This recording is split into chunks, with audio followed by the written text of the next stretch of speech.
Assalamualaikum warahmatullahi wabarakatuh. Bagaimana kabarnya anak-anak? Semoga kalian sehat dan selalu dalam lindungan Allah Subhanahu wa taala. Sebelum kita memulai pembelajaran kali ini, marilah kita berdoa agar pembelajaran kali ini bisa bermanfaat bagi kita semua. Berdoa mulai. Selesai. Nah, di video kali ini saya akan membahas mengenai teks cerita fantasi. Pasti dari kalian bertanya-tanya nih, apa sih itu cerita fantasi? Nah, sebelum kita masuk ke materi cerita fantasi, Ibu akan bertanya terlebih dahulu. Apakah kalian pernah menonton Transformers, Harry Potter, atau Kancil dan Buaya, atau film musikal Ambilkan Bulan Bu? Nah, itu semua merupakan cerita fantasi. Nah, jadi apa sih itu cerita fantasi? Teks cerita fantasi adalah cerita fiksi yang bergenre fantasi atau bisa disebut dengan dunia imajinatif yang diciptakan manusia. Cerita fantasi merupakan sebuah karya tulis yang dibangun menggunakan alur cerita yang normal, namun memiliki sifat imajinatif dan hayalan semata. Pada cerita fantasi, hal yang bersifat tidak mungkin merupakan hal yang biasa dan bukan hal yang aneh. Bahkan sengaja dilebih-lebihkan. Jika dilogikakan, tidak akan pernah terjadi di dunia nyata. Ciri-ciri cerita fantasi.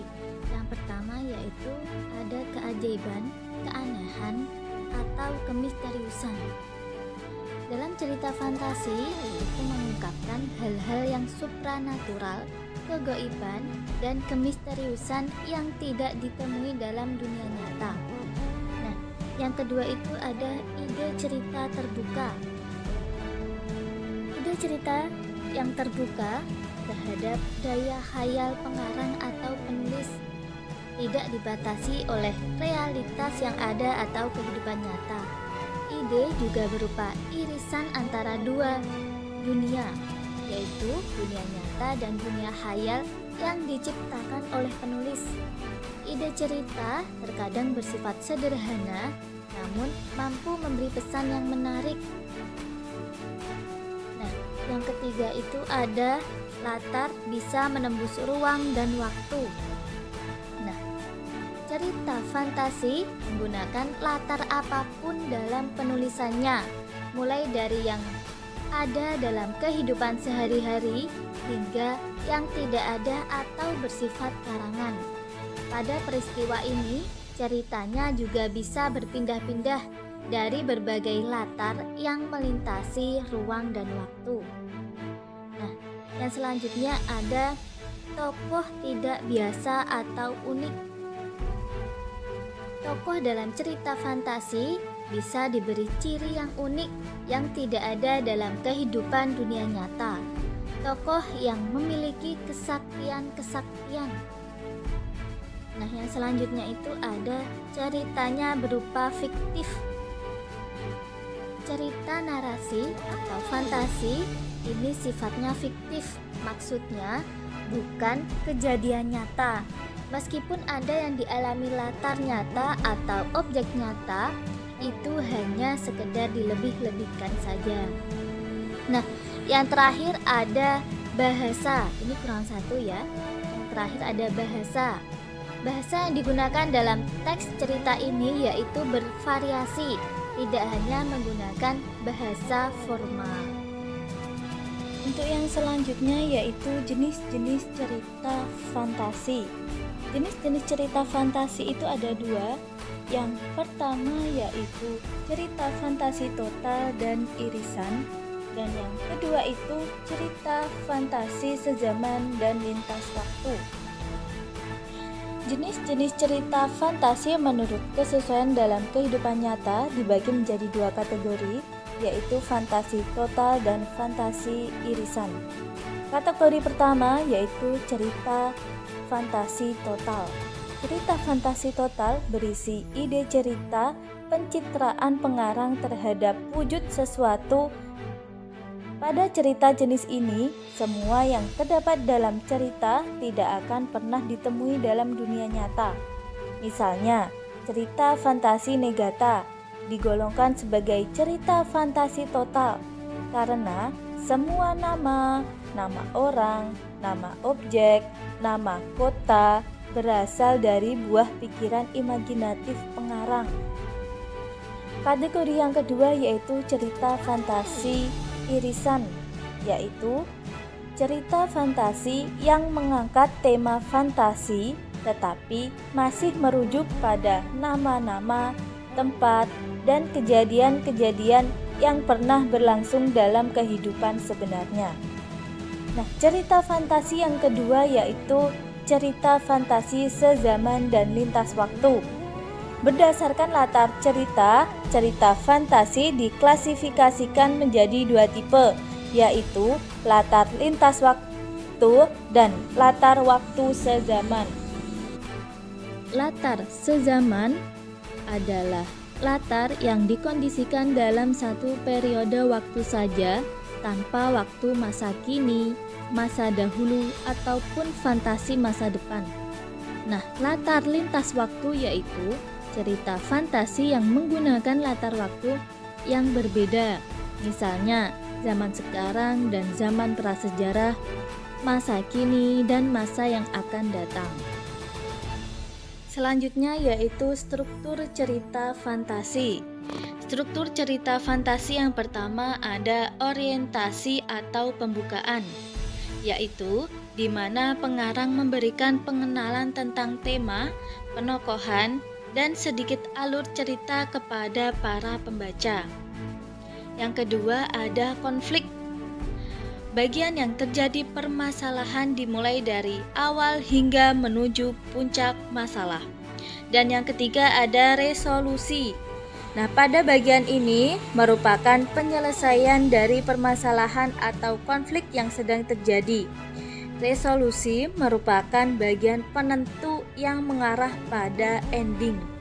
Ending itu bagian penutup. Dan yang keempat itu ada koda atau penutup. Pada bagian ini merupakan penutup cerita fantasi. Nah, pada penutup dibedakan menjadi dua, yakni happy ending dan sad ending. Happy ending itu penutupnya berupa kebahagiaan atau di akhir cerita itu bahagia. Kalau sad ending itu berupa penutupnya berupa kesedihan.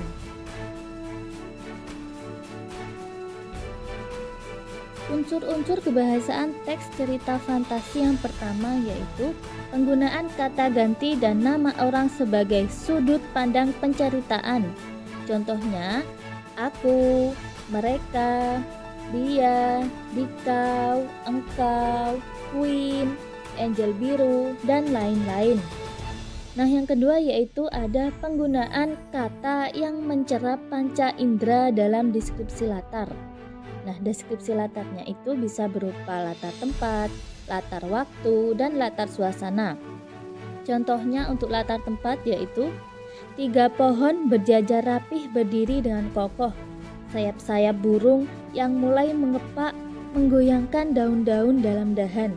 Hembusan angin yang tak biasa menggemparkan kota Zaitun di sore ini. Jadi latar tempatnya apa?